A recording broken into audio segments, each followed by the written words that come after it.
Assalamualaikum warahmatullahi wabarakatuh. Selamat datang di channel saya. Pada pembahasan kali ini kita akan lanjutkan pembahasan yang kemarin, yaitu mengenai huruf Hangul.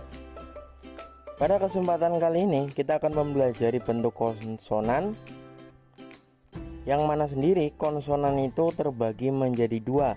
Yang pertama konsonan tunggal dan yang kedua adalah konsonan rangkap. Nah, pada kesempatan kali ini juga kita akan mempelajari konsonan tunggal.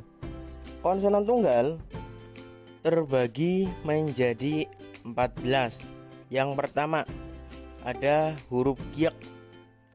Ini namanya huruf giok. Bentuk hurufnya itu seperti huruf L dibalik. Nah, ini namanya huruf giok. Bunyinya pada awal G atau K, di tengah bunyinya G, dan di bawah bunyinya K.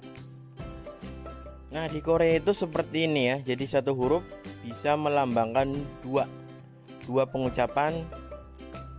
Ini kenapa di awal bunyinya G atau K? Karena banyak yang mengatakan G dan juga banyak juga yang mengatakan K. Jadi saya di sini merangkum bahwa huruf ini bisa diucapkan kedua-duanya. Oke, maksud dari kata awal bagaimana? Ini saya contohkan tulisan di atas. Ini ada giok di awal ya, maka bunyinya huruf G atau K. Tapi saya lebih dominan ke huruf G. Nah, kemudian di samping ada A, menjadi dibacanya G. Nah, kemudian contoh yang kedua. Nah, ini dibacanya adalah agak. Kenapa agak? Karena huruf gioknya bunyinya di tengah. Nah, kalau tambahkan huruf giok di bawahnya, contoh yang ketiga, ini dibacanya agak. Kenapa dibacanya agak? Karena huruf giok tersebut letaknya di bawah. Yang kedua ada huruf nien. Huruf nien bentuknya seperti huruf L.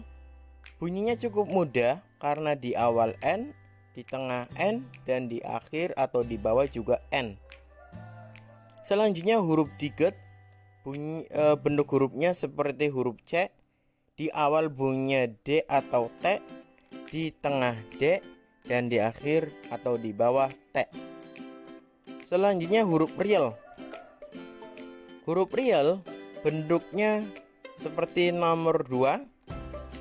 Di awal bunyinya huruf R atau L, di tengah R, dan di bawah L. Selanjutnya huruf miem. Huruf miem bentuknya sangat mudah, yaitu kotak. Di awal bunyinya M, di tengah juga sama M, dan di bawah juga M. Kemudian ada huruf biep.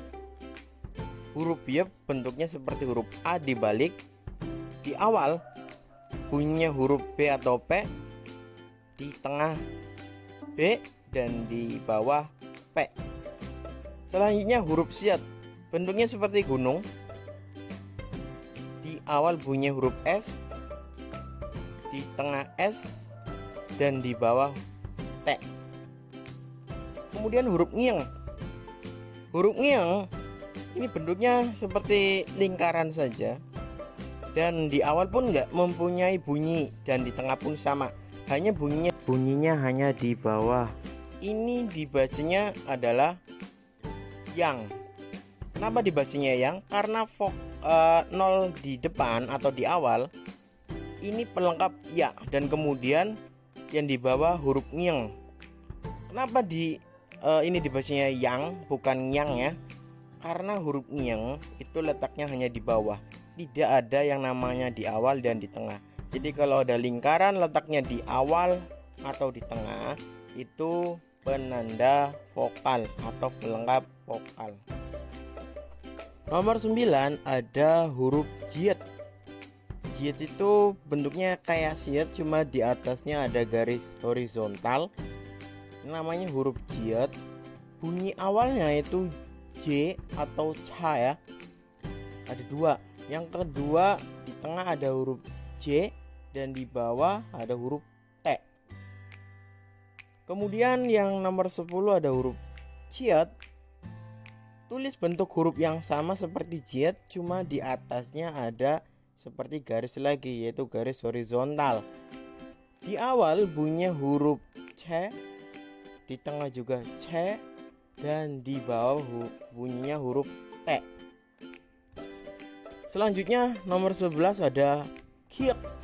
Kiek itu hurufnya seperti giak, cuma mempunyai garis lagi di bawahnya. Bunyi awalnya K, di tengah K, di bawah K.